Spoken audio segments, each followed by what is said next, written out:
Fiddle, fiddle, fiddle. Yes, it's one of those tangles that Richard X Zawitz company makes, but this is the most bizarre one I've ever come across because the material it's made from is something quite else. Look at this. When you see it close up, it looks like nothing particular. When you look very close up, it is suddenly you realize what it's been made of.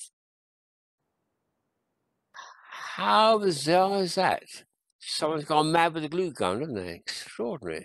Every one of those little spikes is very soft, doesn't hurt your fingers at all.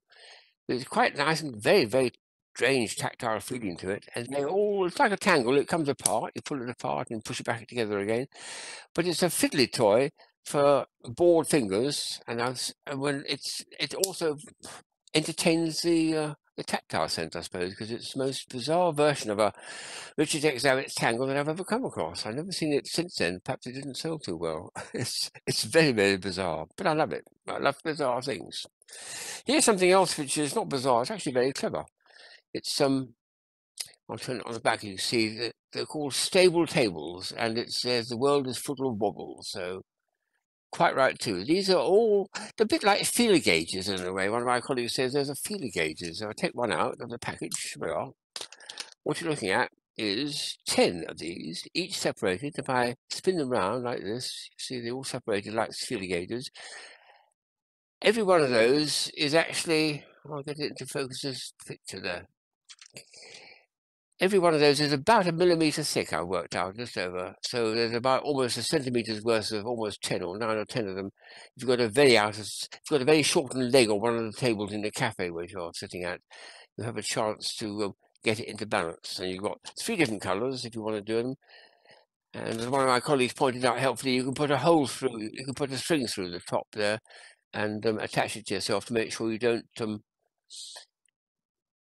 leave it behind afterwards, except if you're going to visit the bathroom, you'll probably pull the whole table with you. Nice idea. That's a good one. I've seen another version of it.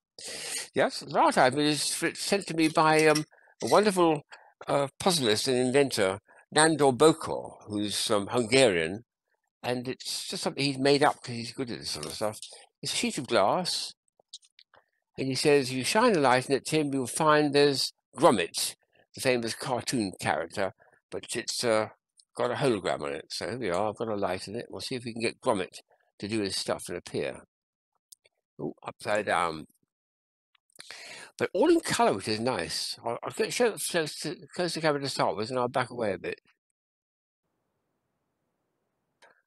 I think what I need to do is bring it down here where I've got some blackness. Let's see if we can get into focus again. Yes, sort of appearing. It is very three-dimensional, as you can see. I'll put the light further away still, and then I'll get it back closer again. Let's see if I can get it into the camera closer as well, and you can actually see some of the details of his face.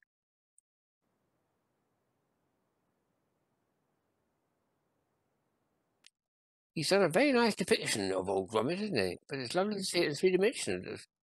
And of course, if you shine it anywhere else, nothing will happen. It just disappears. Only from the front, at an angle, Gromit will appear and do his little antics, moving around, because he's a three-dimensional reproduction. So a splendid bit of holography from Nandor, and I'm very grateful to him for sending it to me.